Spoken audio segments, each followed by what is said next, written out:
billahi minasyaitonir rajim. Bismillahirrahmanirrahim. Alhamdulillahirabbil alamin. Arrahmanirrahim. Maliki yaumiddin. Iyyaka na'budu wa iyyaka nasta'in. Shiratal mustaqim. Shiratal ladzina an'amta 'alaihim ghairil maghdubi 'alaihim waladdallin. Amin. Assalamualaikum warahmatullahi wabarakatuh. Alhamdulillah wassalatu wassalamu ala Rasulillah wa ala alihi wa sahbihi ajma'in. Tajuk yang ke-14 untuk kita membina hati kita, ya, untuk kita merawat hati kita, antara lain caranya ialah khusyuk di dalam solat. Alladzina hum fi solatihim khushu'un. Lawan kepada khusyuk ialah sahun, ya. Alladzina hum an salatihim sahun. Sahun ni dilalai neka. Sahun daripada sahwi. Sahwi itu ialah lalai, tak ingat sehingga dah terlupa. Itu yang dikatakan sahwi. Sujud sahwi. Sujud menggantikan lalai dan lupa dan tak ingat. Sahwi. Sahwi, daripada sahwi timbullah sahun. Orang yang lupa, yang lalai, yang leka, yang cuai, iaitu alladzina hum an salatihim sahun. Maknanya leka dan cuai dari mengerjakan sembahyang. Jadi sifat orang mukmin bukan begitu. Sifat orang mukmin alladzina hum fi salatihim khushu'un, ya. Jadi khushu'un ada dua, satu hati, satu lagi ialah anggota. Anggota yang khusyuk ialah tidak banyak pergerakannya kecuali pergerakan sembahyang, ya.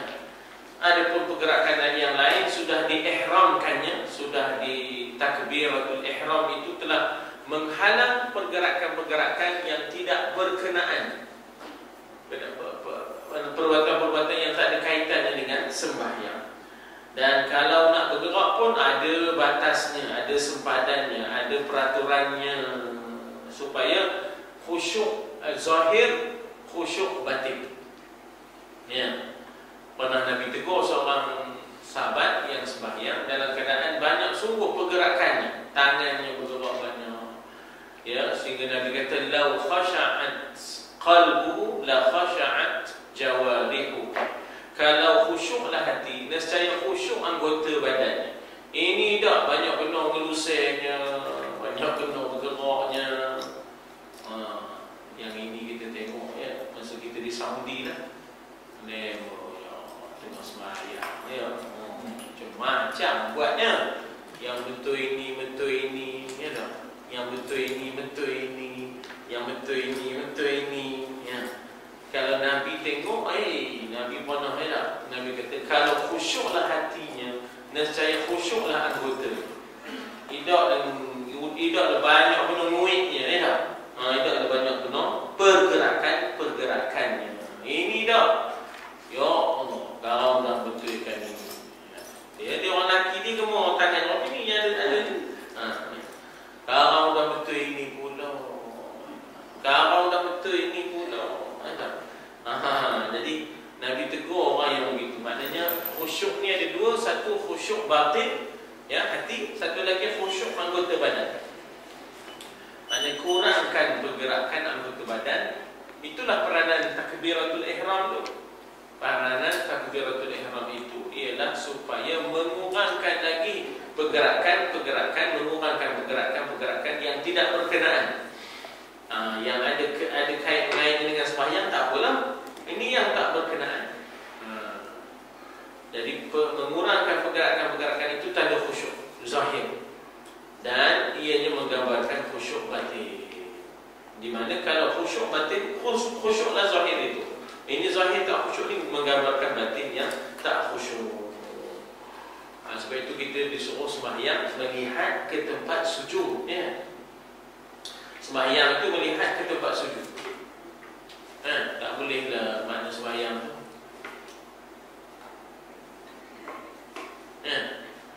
lewa mata. Dia pun tengok orang lalu.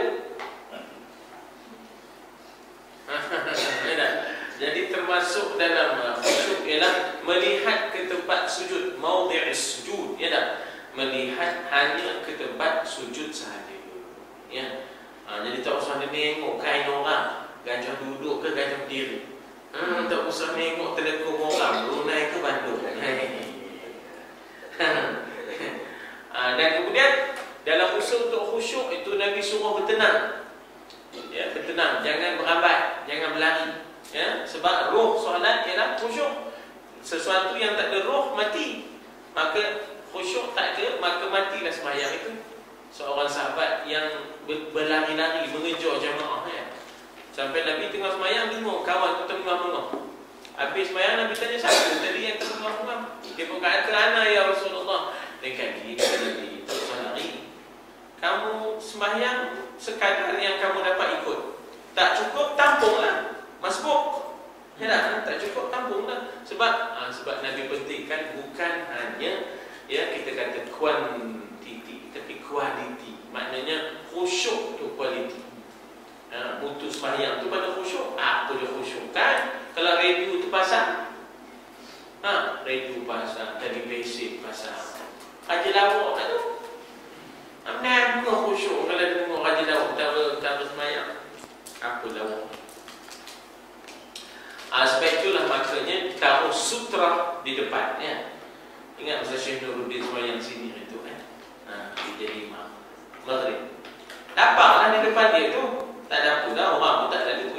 Ditaruhnya lagi sutra.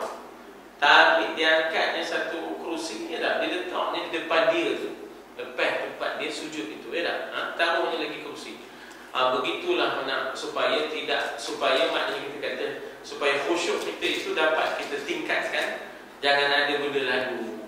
Sebab itu Nabi kata kalau boleh rapat ke dinding, ya tak? Jangan lalu di tengah-tengah orang. Ya, kalau boleh. Dan pernah Nabi menegur sahabat yang pakai baju berbelah, pergi semayang pakai baju berbelah. Nabi kata balik, kamu mengganggu khusyuk orang. Pasal bila dia berbelah, berbatik apa semayang, jadi orang tengok batik dia, kan, Terengganu ke Kelantan, ke batik Siam ke batik apa, ya. Jadi orang semayang tak mana.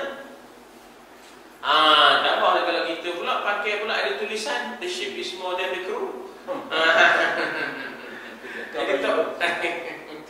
Jadi tak usah sampai orang terpaksa membaca pula, ya. Sebab itulah maka untuk khusyuk tu orang sampai taruh pula kain putih untuk sujud di atas kain putih. Pasal aku tak nak terganggu dengan sejadah tu. Sejadah ni Cina ke Turki? Kan bila kita tengok sejadah, kan, belah sini nampaknya sengit sikit diam, kan. Jadi udah kita ke China ke Turki ke sejadah, ke Iran ke apa, ini ada juga Iran ni sejadah, ya. Jadi udah tak mana. Sebab tu orang dulu kalau berbudak, ya, ada orang sembahyang apa, solat sembahyang dulu tu jaga tu supaya kita tak tergolong dalam alladzina yang dikatakan yanha 'abdan idza shalla. Ara'aita alladzi yanha 'abdan idza shalla. Tidakkah kamu melihat seorang hamba yang menghalang hamba yang lain? Ara'aita alladzi yanha, tidakkah kamu melihat seseorang yang menghalang hambanya yang tak sembahyang? Itu masuk ke cakap-cakap kita.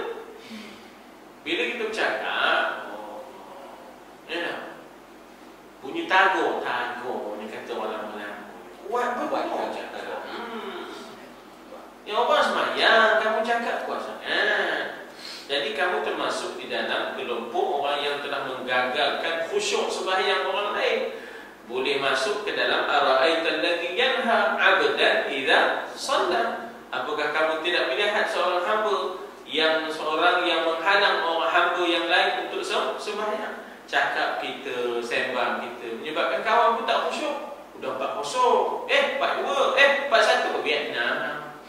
Malaysia lawan Vietnam. Kawan semayang pun dah lagi lepas ni dah. Nengok pula dapat 10 minit menjadi dia tu, ya.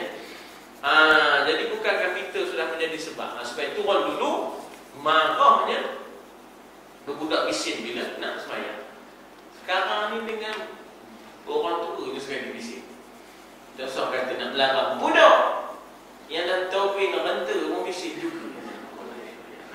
Jadi macam mana lah, lagi ngaji lagi tak reti pun kita pun tak faham. Ya tak? Tak usah dilayan orang berlakon. Waktu orang lain solat, kita jangan layan dia berlakon.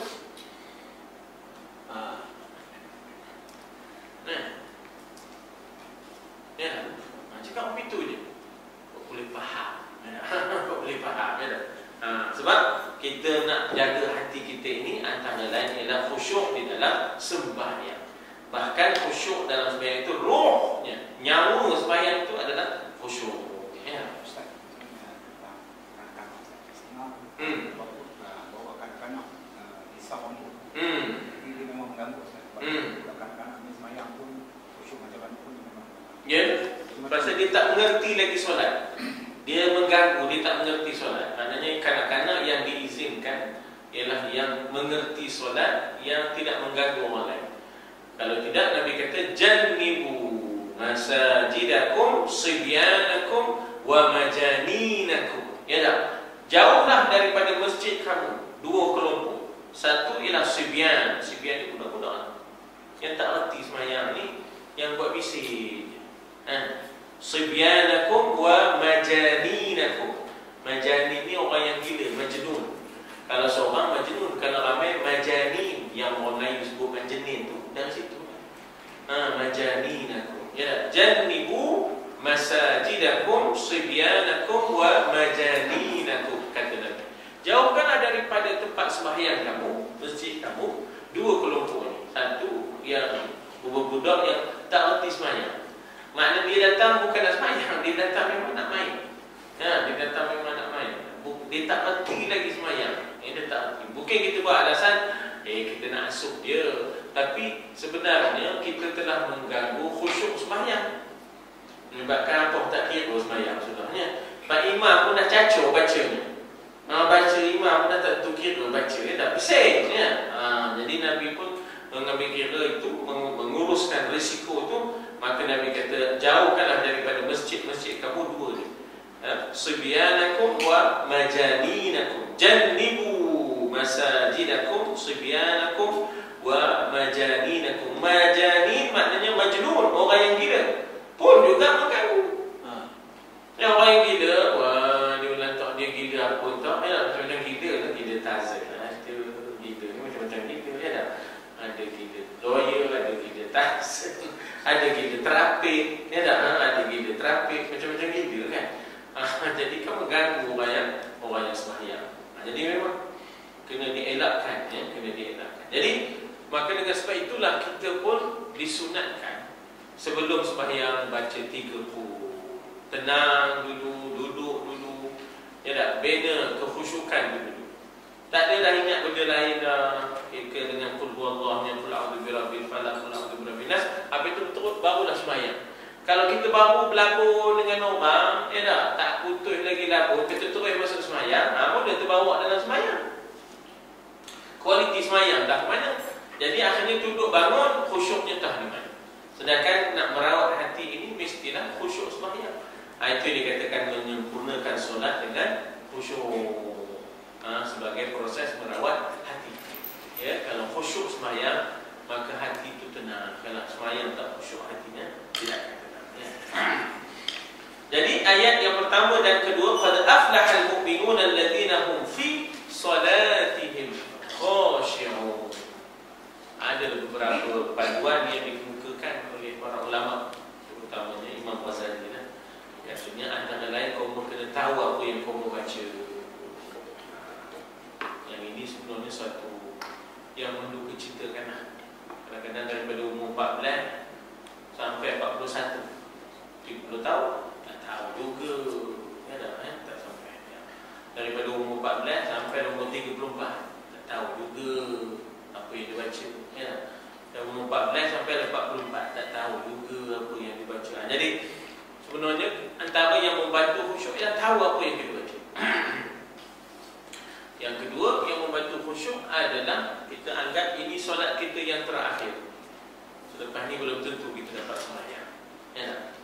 Antaranya ialah pastikan kalau boleh apa juga di hadapan kita itu sifatnya adalah tidak berwarna-warni. Ya. Tidak bahkan kalau boleh yang putih. ya dah, yang putih. Jadi ini membantu yang sembahyang kita.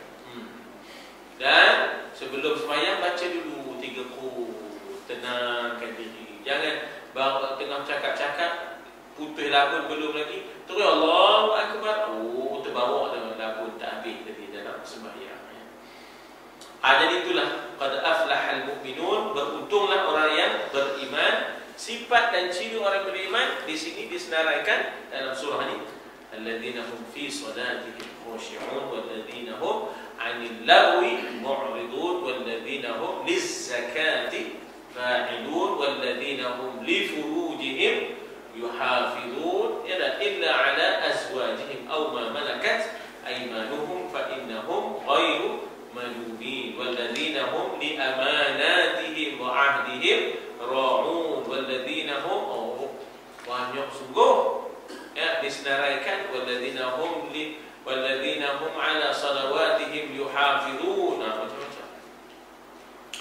Jadi antaranya disenaraikan sifat orang yang beriman, iaitu alladzina hum, mula-mula sekali sifat orang yang beriman itu alladzina hum fi salatihim khashi'un. Ada 3 di situ, iman, ya, fiqh, ada akidah, ada tauhidnya, ada akidahnya, ada fiqhnya, dan ada tasawufnya. Tasawufnya tak mana? Khashi'un. Fiqhnya tak mana? Salat, adanya rukun fi'li, qawli, ya tak?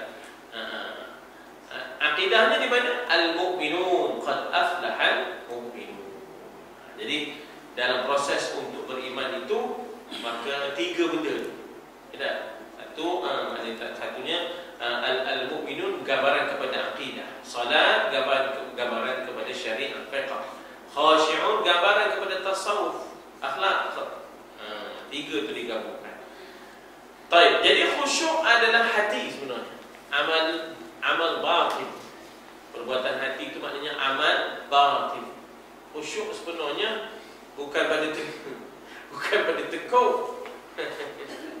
Ada Sayyidina Umar masuk masjid, tengok ada orang sembahyang tekuk je. Lalu Sayyidina Umar tanya sahabat-sahabat, dia tu kenapa sembahyang begitu? Khusyuk ya Amirul Mukminin. Sayyidina Umar kata, khusyuk bukan di tekuk, kata Sayyidina Umar. Khusyuk tu di hati. Dia ambil tongkat, betul je kepala kawan tu. Dia ambil tongkat, betul je kepala kawan tu.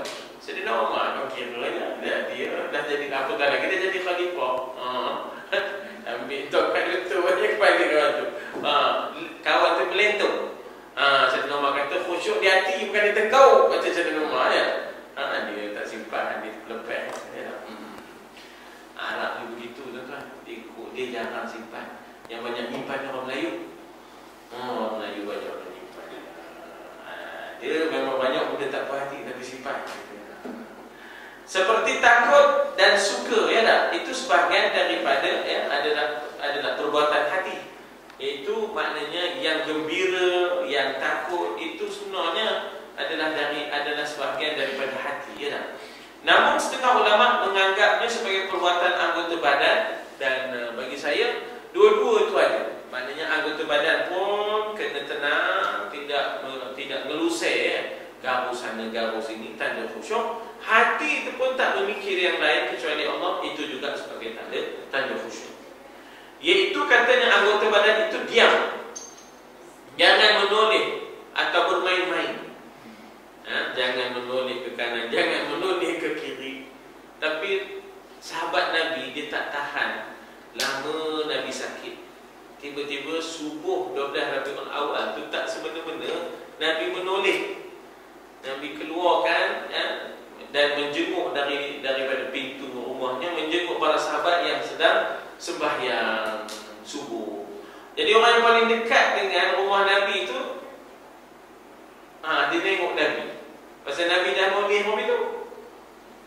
Nabi bangun daripada tempat sakitnya, lalu Nabi perhati dan senyum tengok sahabat sedang sembahyang, diimamkan oleh Sayyidina Abu Bakar. Orang yang paling dekat dengan Nabi pun tengok ke Nabi. Orang sebelah pun tengok juga, tengok habis satu sab tengok. Itu tak boleh, sebab itu satu keadaan yang maknanya mereka tak menjangka yang Nabi boleh sihat dan dapat menjenguk dia sembahyang. Dia merasa gembira sungguh. Dia merasa gembira sungguh. Ya. Rupanya waktu duha tu Nabi minggir. Ya, masa subuh tu orang dah suka lah, Nabi dah berasa sihat. Jadi yang penternak pergilah ke ladang ternakan, yang meniaga pergilah kepada premis perniagaan.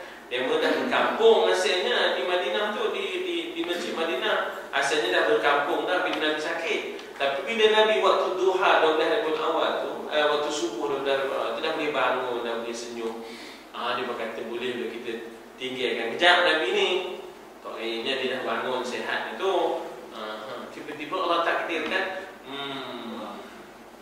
maknanya kita kata pada hari itu meninggal 12 Rabiul Awal pada waktu duha. Kejutlah dia pun di luar jangkaan dia pun, di luar jangkaan. Jadi dikata situ ada yang setengah ulama menganggap khusyuk itu sebagai perbuatan anggota badan, iaitu diam, tidak menoleh, tidak banyak kesana kemari.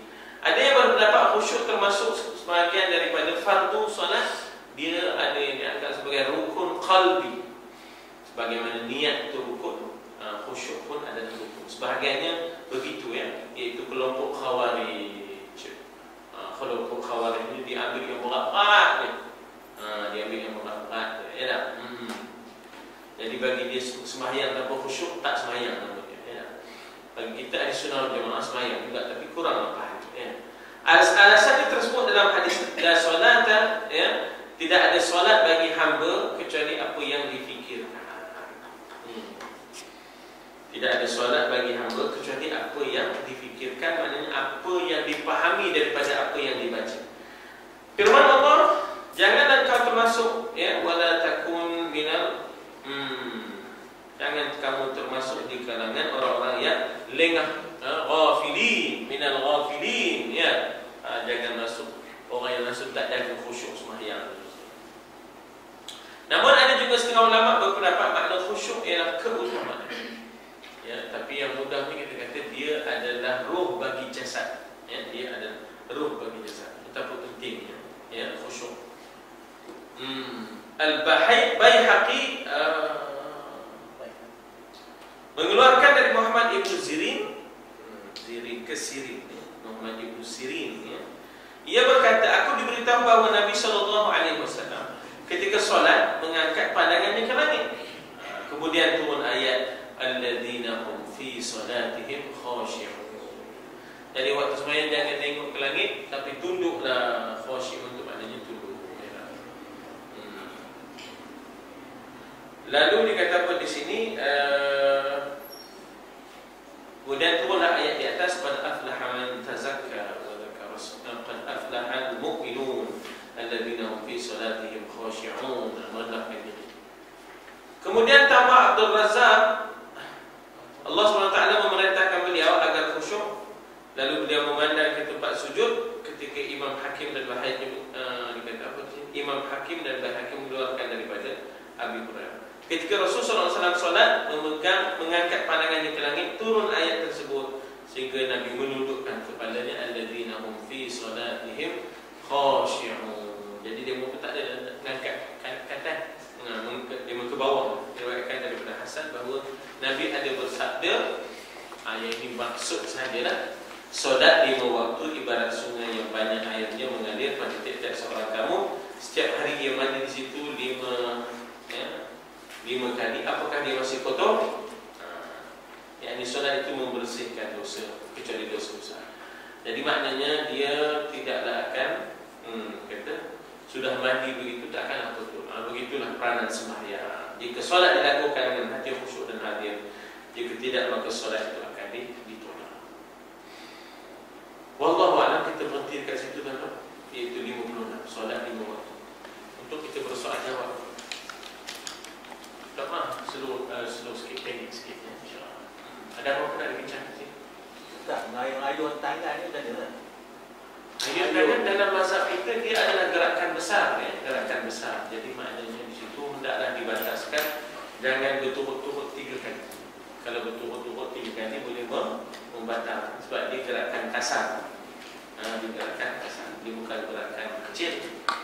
Ayun tangan gerakan besar, gerakan kasar. Jadi kalau 3 kali berturut-turut tinggalkan kok dah batal dah sembahyang. Dalam bahasa kita batal. Mazhab Hambali ringan dalam bab ini supaya kita tengok dia memudahkan. Ya, dah.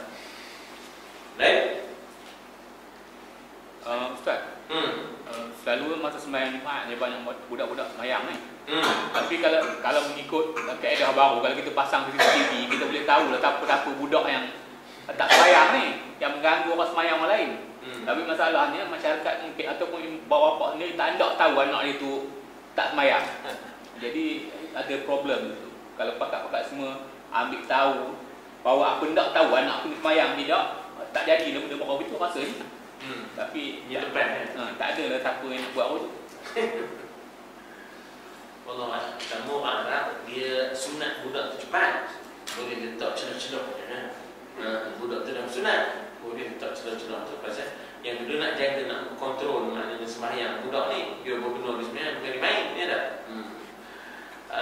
Jadi makna dalam konteks ini memanglah mak bapak bertanggungjawab untuk memastikan musalla masjid jangan ada yang gangguan, sebab dia membawa dosa. Dia bawa anak ke masjid sunat, dia bawa anak ke masjid sunat, tapi dia menanggung dosa orang tak khusyuk sembahyang. Ya tak? Jadi maknanya di situ harus dilihatnya keutamaan. Kalau boleh yang kita bawa ni yang sudah memayyiz, barulah bawa, yang sudah membezakan, yang tahu mana dia, mana bising, ya, sudah memayyiz. Ya. Barulah bawa. Kalau memayyiz pun tak lepas, dia pun tak faham, jadi itu tak boleh kita biarkan. Ya, tak boleh kita biarkan. Ya. Ya. Sebenarnya sunat fardu ni kalau kita kurang khusyuk lah, kadang kalau kita khusyuk, yang kedua kurang mana kadang-kadang khusyuk, kadang tak khusyuk. Apakah sembahyang kita tu diterima oleh Allah Taala? Terima tu terima, cuma kualiti lah.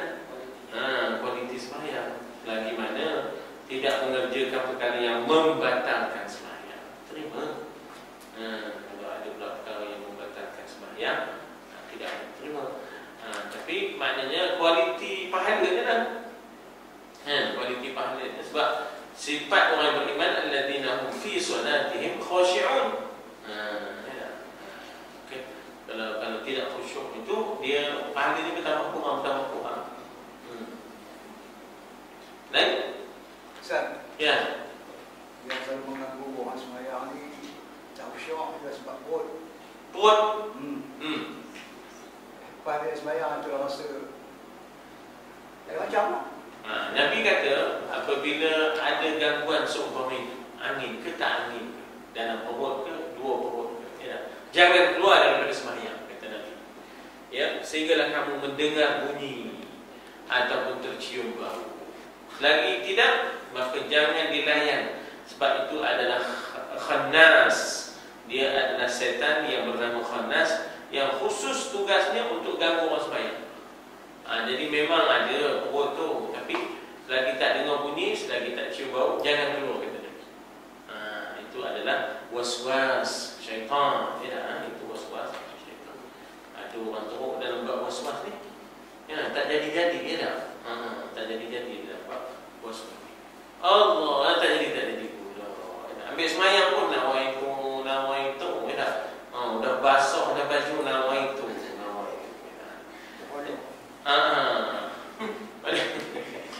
Tak salah layan itu was-was. Itu cerita perut ni memang ada Nabi pun kata begitu, ada sahabat yang begitu. Nabi kata pada sahabat tu jangan dilayan. Lagi kamu tak dengar bunyi, selagi kamu tak cium bau, jangan kamu layan. Itu adalah khannas, setan yang suka datang pergi. Dan dia punya profession dia khas untuk kacau orang sembahyang. Itu khajah khannas, ya tak? Wasfisu fi sudurin nas minal jinnati wan nas. Lain?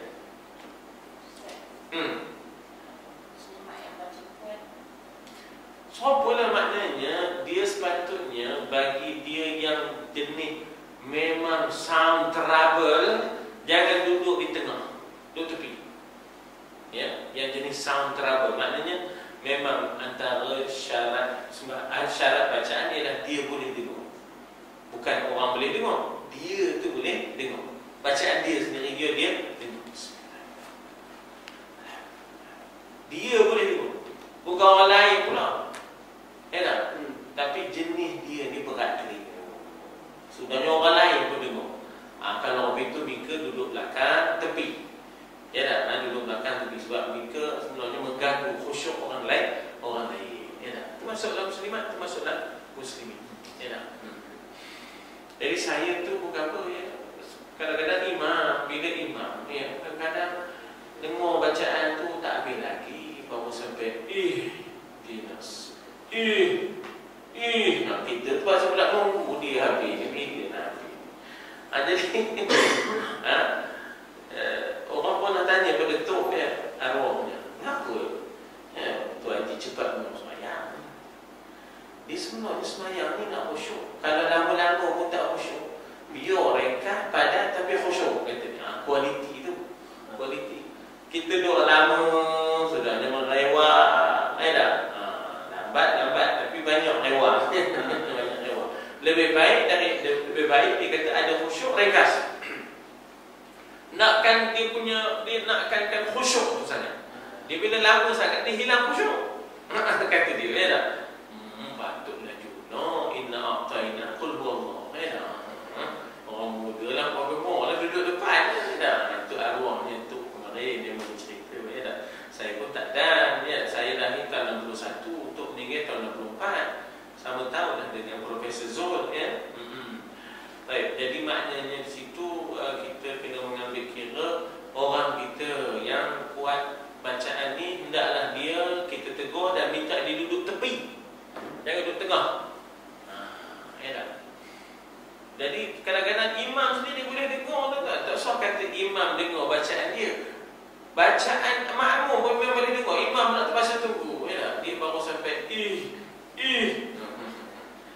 jadi kita pula kena nunggu satu je pula nunggu jadi kita hanya baca, kita dengar. Jangan sampai orang lain dengar. Mengganggu khusyuk orang lain. Baik. Macam kunut, kalau campurkan dengan doa-doa yang lain, tiap-tiap pagi boleh ke lebih daripada kunut? Berkaitan dengan orang Islam lah. Sebab asalnya begitu. Asalnya adalah berkaitan dengan orang Islam. Allahumma ansuril Islam wal muslimin. Itu tak boleh. Maknanya yang lain tak ada lah. Yang kaitannya untuk orang Islam. Yang kaitannya untuk meminta pertolongan untuk orang Islam, itu tak boleh. Untuk menentang musuh Islam, itu tak boleh. Jadi jangan campurkan yang lain.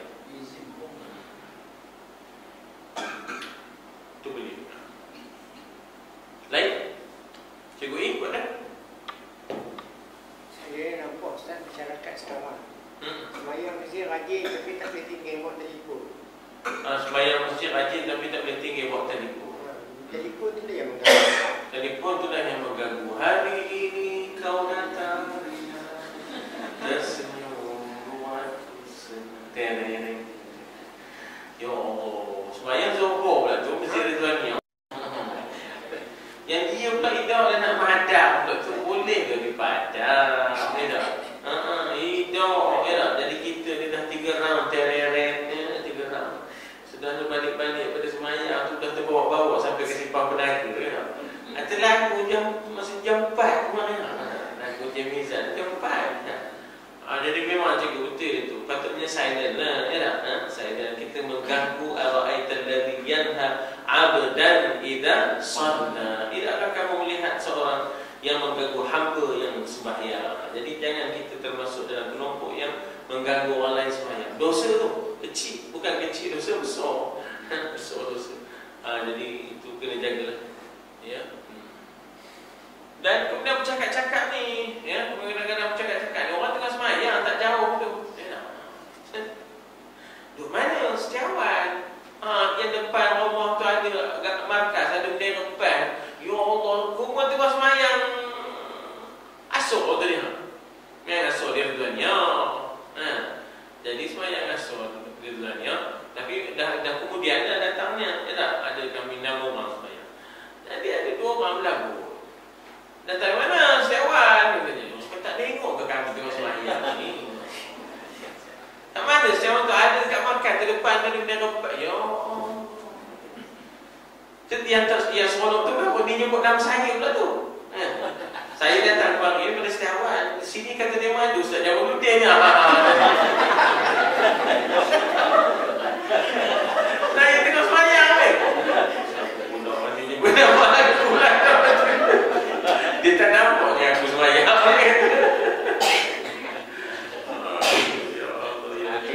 Saya tak khusyuk. Saya tak khusyuk.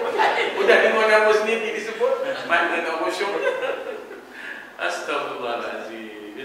Jadi imam cuba, macam saya perasan ni, imam cuba bersuara kuat sikit dah, takbir kuat, takbir intiqal tu kuat. Tapi pada rukun ke rukun barangkali supaya nak maknanya turunkan dia punya suara dia tu supaya dia maknanya fine sikit tuning dia tu kan. Idak juga. Tak ada. Proper je nak masuk.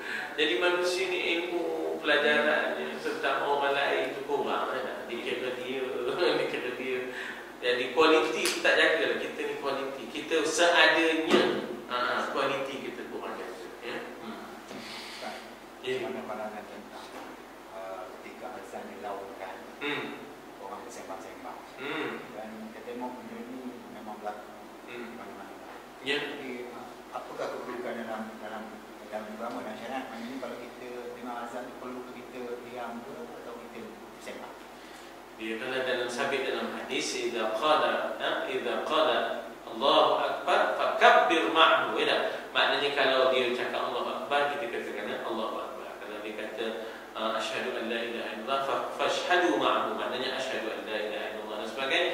Jadi disuruh sambut, disuruh sambut dan sahut, Dan pernah Nabi ada sebut bahawasanya dikhawatiri, orang yang tidak mengumpamakan azan itu akan dibangunkan di padang mahsyar dalam keadaan pekak telinganya, tak mendengar. Dikhawatiri orang yang sengaja tidak menghormati azan itu matinya di dalam su'ul khatimah. Jadi dikhawatiri, banyak sungguh dikhawatiri dia kata. Jadi menunjukkan dosa itu. Bila dia sebut itu dengan ancaman yang berat, itu dosa besar namanya. Bila disebut bangun di padang mahsyar, akan bangun dalam keadaan pekak, itu sebenarnya bila dah begitu dahsyat itu, maka maknanya dosa itu jadi dosa besar. Sebab ancamannya keras. Ancamannya itu berat. Jadi dengan sebab itu memang tak boleh kita kalau nak cakap pun yang simple dia, yang kemudian kita kontrol volume. Sebab tak adalah lafaz yang lebih agung daripada Allahu Akbar. Itu lagi agung daripada yang lain-lain. Kita jangan terbawa-bawa dengan lagu orang muda tu. Katanya lafaz agung tu cintaku kepadamu. Ada satu lagu tiada lagi lafaz yang lebih agung dari cinta padaku. Satu nyanyi tu. Jadi mana boleh apa itu lafaz yang paling agung, lafaz takbir Allahu Akbar, itu lagi agung. Jadi ke tepi ke lain dia.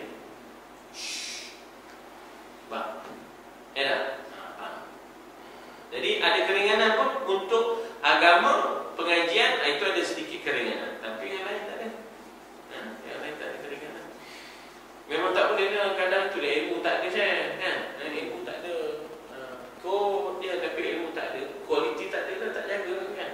Memang tu selalunya juga tetap. Memang yang tetap di masjid dia lagi berat ni. Memang. Tambah kalau ustaz lagi berat. Mendisplay kalau start lagi teruk daripada yang tak start kan. Syekh Nuruddin kalau subuh sentuh pasal kata-kata ketika azan dilakukan tu, itulah satu tanda-tanda akan mati langsung dalam usul khatimah. Ingat masa kita di sini kan. Boleh sebut Syekh Nuruddin ada sebut ni antara tandanya ialah mencaci ulama, itu boleh bawa pada usul khatimah. Kemudian maknanya tidak menghormati azan, itu boleh bawa pada usul khatimah. Sedangkan kita punya gagasan kita, moto kita adalah menuju kepada husnul khatimah. Jadi memang tak boleh. Jadi orang dulu-dulu mengingatkan kepada anak-anak jangan bising. Sekarang ni dengan ngantuk ni pun bising. Jadi kualiti menurun. Az-zaman ka ahlihi wa ahluhu kama tara. Zaman ini seumpama ahlinya, kualiti ahlinya menggambarkan zaman. Tak?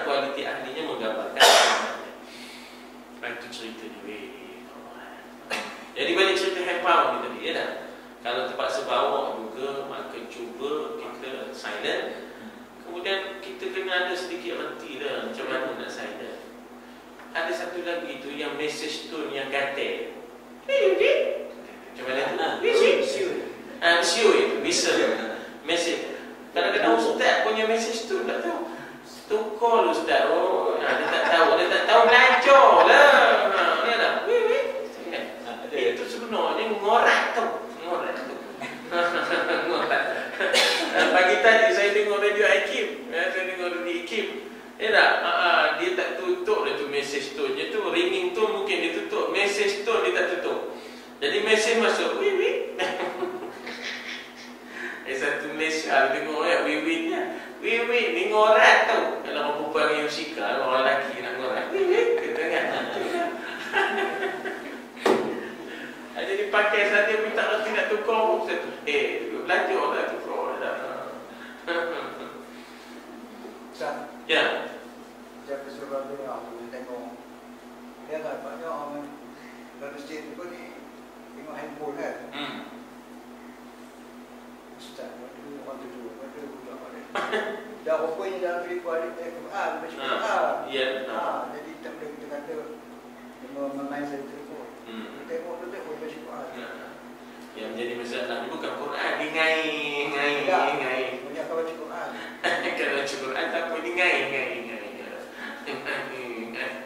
Dia baca dunia ni lah. Dia membaca dunia, dia bersama dengan makhluk, ya, dia tidak bersama dengan Khaliq. Kita di dalam masjid ni disuruh bersama dengan Khaliq. Ya tak? Dia katakan fa idza nudiya lis-salah ila yaumil jum'ati fas'au ila zikrillah. Maka hendaklah kamu maknanya berkejar untuk mengingati Allah. Jadi maknanya apa nak dikejar untuk mengingati Allah? Kalau sekiranya handphone ini tadi di dalamnya mengingati manusia, dia dalam pada mengingati Allah ni tiba-tiba dia pun mula dia mula jadi hendaklah maknanya ikhtiarkan untuk maknanya beginilah Cik Mak, bukan apa kalau Quran alhamdulillah. Cuma kita kata bahawa kalaupun Quran, tetapi kalau sekiranya dia boleh mengajak kepada kelalaian, makna orang lain menjadikan kita sebagai contoh. Dia begini ya, ada dosa kecil menjadi besar kalau kita tu levelnya menjadi contoh kepada orang lain. Ya, dosa kecil boleh jadi besar kalau kita tu model, contoh kepada orang lain.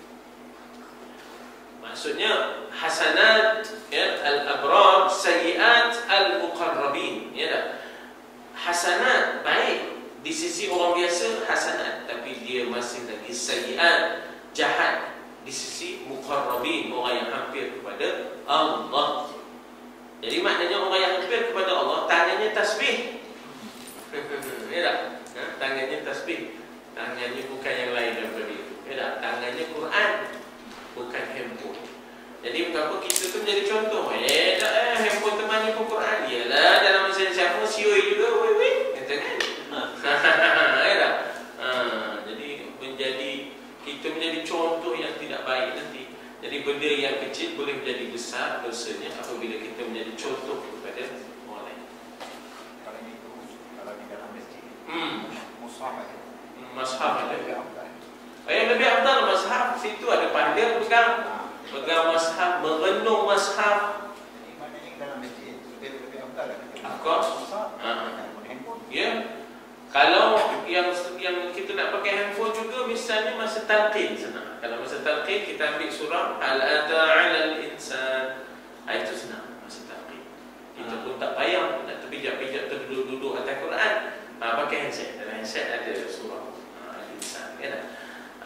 Tapi kalau dalam masjid opini apa pula, kita pegang mushaf dapat pahala, tengok mushaf dapat pahala.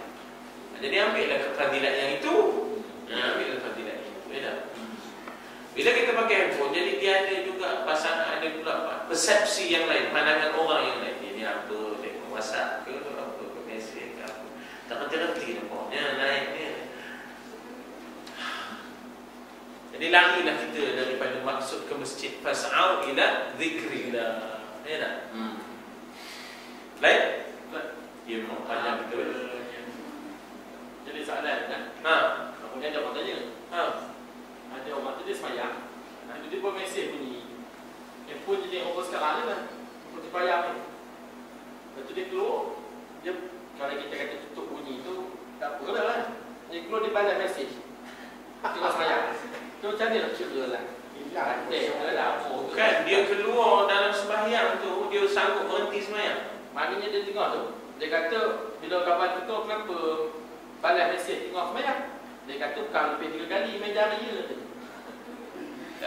Hilanglah khusyuknya.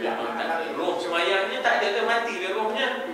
Saat dia kembali kepada, dia hilang daripada niat sembahyang tu. Kita nak sebut subhanallah bukan ada niat. Ya tak? Jangan main-main. Ya tak? Maksudnya kita kena niat, ya, kita kena niat ini untuk menyempurnakan, maknanya kita kata sunat ab'ad ke sunat hay'ah ke, bila kita nak tegur orang tu. Ini kan nak menjawab telefon pula lagi dia tak boleh. Ya. Saya nak tegur orang yang bacaannya tak kena. Baca tiba-tiba dia silap baca qad aflaha man tazakka. Lepas tu dia baca bawa ke qad aflaha man zakkaha. Dia terbawa ke situ. Saya akan tegur lah. Qad aflaha man tazakka. Dia terus baca wa qad khaba man, ataupun dia termasuk antara dua tu, qad aflaha man zakkaha dengan qad aflaha man tazakka. Itu lain. Saya nak tegur tu pun saya kena pasang niat pun. Niat untuk menyempurnakan sunat hay'ah. Bukan nak tegur semata-mata tegur, sebab kita ni bukan di luar sembahyang.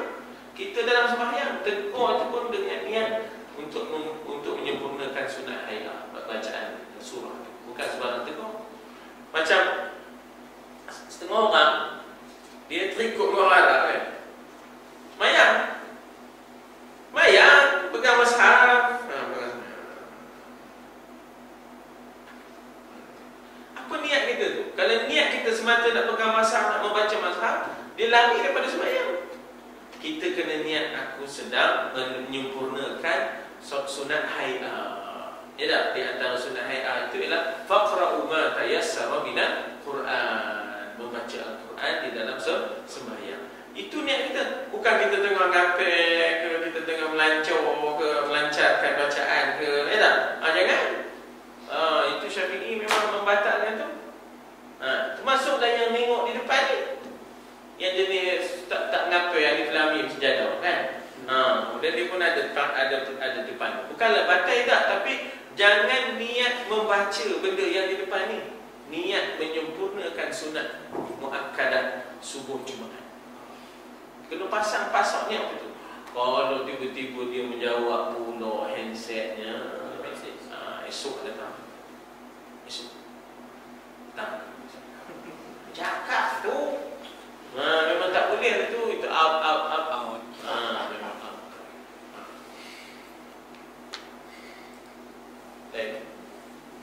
Dah ni 10.30. 10.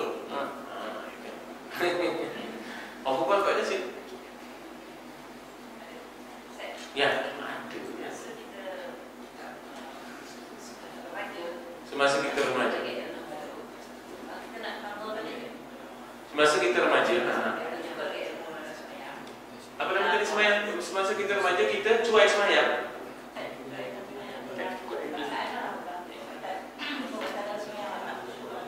Khusyuk tak khusyuk. Selagi tak batal, tak ada qada. Yang kita qada tu ialah bila mana kita barangkali batal. Jadi yang batal tu kita qada. Jadi tak batal, tinggal lagi khusyuknya tak ada. Ya dah, khusyuk tak ada. Itu kita mengharapkan semoga Allah terimalah ibadatku yang tidak seberapa ya Allah, dan tampunglah kekurangan itu dengan sembahyang-sembahyang sunat kita. Tampung kekurangan yang wajib dengan sembahyang sunat. Sebab itu kita disuruh juga sembahyang sunat bagi menampung yang wajib. Tak payahlah kita kata. Sebab tahsilul hasil dalam ilmu mantiq dipanggil tahsilul hasil. Tahsil maknanya mengadakan benda yang dah ada. Apa nak dikatakan? Qada kalau kita tak buat, qada kalau batal. Ini tak batal tapi tak berkualiti.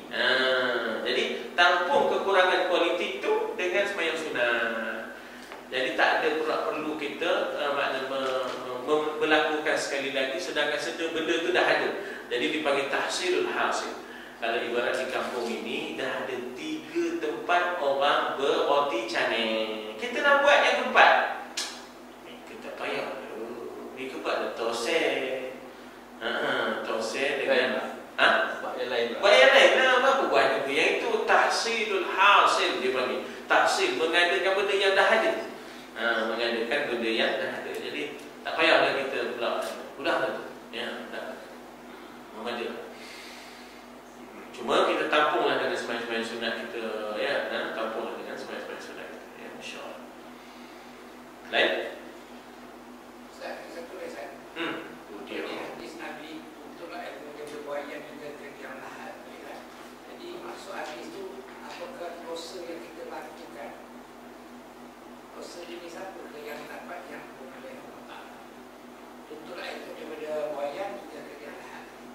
Maksud hadis Nabi. Hadis itu tentang ilmu. Kalau kita berdosa dengan dapat yang dosa kecil, dosa besar. Hadis itu tentang ilmu. Macam mana pula nak kaitkan dengan dosa? Contohlah ilmu dan semua yang kita kan. Jadi kalau kita ada mengadakan dosa pada waktu itu, apakah dosa-dosa kita ni dosa kecil ke yang banyak Allah ataupun Sekejap. Saya kira. Dah 3 kali ulang soalan, tapi saya tak faham. Hadis ni berkaitan dengan disuruh mencari ilmu. Apa cerita dosa pula?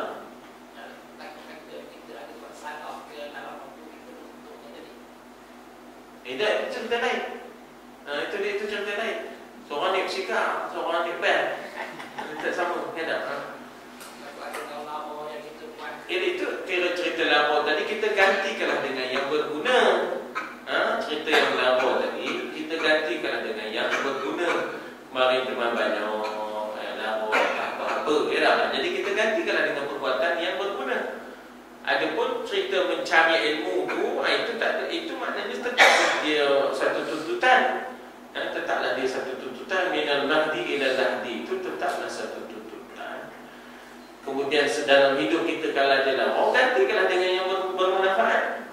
Dulu kita berjaga malam, malam Ahad pasal Minggu, ya tak? Kota Iskandar Bridge, kan? Sekarang kita gantikanlah malam Ahad kita mengaji, kita nada, kita buat usaha ziarah, mengajak orang kepada agama Allah. Gantikanlah itu. Tak ada kaitkan dengan menuntut ilmu tadi, tak ada. Ini dipanggil, kalau kita ni cuba nak sama-samakan kait-kaitkan, dia dalam bahasa usul fiqh dipanggil qiyas ma'al fariq. Qiyas ma'al fariq. Maknanya kita cuba nak kias, tapi sedangkan benda ni berbeza. Benda ni lain ni tu. Seorang manjat bendoi, seorang manjat tiang. Orang ni manjat tiang lain, manjat bendoi lain, ya tak? Jangan disamakan. Qiyas ma'al fariq. Maknanya dia punya qiyas tapi tak kena, dia berbeza, dia tak sama. Seorang tu maknanya kita kata manjat bendoi, seorang tu manjat tiang, ya. Lain, tak sama. Ya. Ya. Saya kawan di Bahalan. Dia raja semayang. Tapi akal takbir pun Angkat takbir je tumbang. Jadi ini aku punya orang angkat takbir dia tumbang. Ini macam suara. Dia tak ada semayang. Akal takbir ni. Ngapa? Tahu tinggi ke apa ke? Saya koma. Cek lah. Suruh dia tak tahu, ya tak? Maknanya carilah Ada jin kan? Ada jin ganggu orang tu. ada jin ganggu. Itu berubat lah. Kalau jin pun berubat lah. Kali Dia tak ada semayang. Tak boleh semayang tu je. Mana tak ada lah lagi. Dia tak boleh semayang. Dia raja semayang. Dia tak boleh semayang. Tapi bila dia nak takbir, jadi macam mana dia? Kita pegang pertama wajib ubat. Kalau dia taksir, dia panggil taksir, dia mencuai. Cuai dalam mencari ubat dan berubat dia berdosa. Tetapi usaha dia untuk sembahyang itu Allah hargai. Allah akan bagi ganjaran. Di sana pula ada la yukallifullahu nafsan illa wus'aha. Tidak Allah memberatkan seseorang kecuali yang ia upaya. Maknanya dia dapat 2 rakaat tu 2 lah. lah, dia dapat 3 pun 3 lah. Kalau dia tumbang, dia bangun semula, semayang lah cara duduk ke, semayang lah cara baring ke. Usahakanlah juga ya, tak boleh semayang berdiri, semayang lah duduk. Barangkali tak tumbang ke, ataupun semayang tumbang tu. Dan semayang tumbang boleh apa? Semayang baring kan Nabi kata salli qa'iman atau qa'idan atau mustalqiyan. Semayanglah kamu, semayanglah walaupun dalam keadaan berdiri atau duduk atau berbaring. Jadi supaya dia tak tumbang, dia terus baring je. Tu je cara, sebab la yukallifullahu nafsan illa wus'aha. Allah tidak membebankan seseorang kecuali yang dia upaya buat. Itu yang dia upaya. Tapi jangan lupa bahawa berubat tu kena ada ikhtiar, ada gangguan gitu. Jadi sudahnya diubat ke dah? Tak tahu, tak pasti, tak jumpa dah. Dulu-dulu ni cerita pasal nak askar dulu lah. Jangan. Ada cerita-cerita orang kata dia tu menuntut ilmu atas bukit. Menuntut ilmu atas bukit.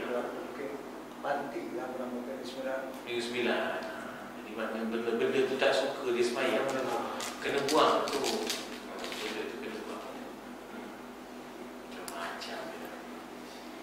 Tu mesti. Baik.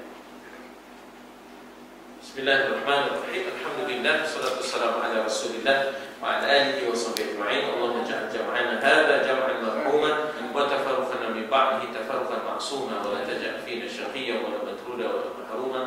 Allahumma ja'alna mimman yastami'una al-qawla fayattabi'una ahsana. Wa sallallahu ala sayyidina Muhammad wa ala alihi wa sahbihi wasallam. Alhamdulillahi rabbil alamin. Taqabbalallahu minkum.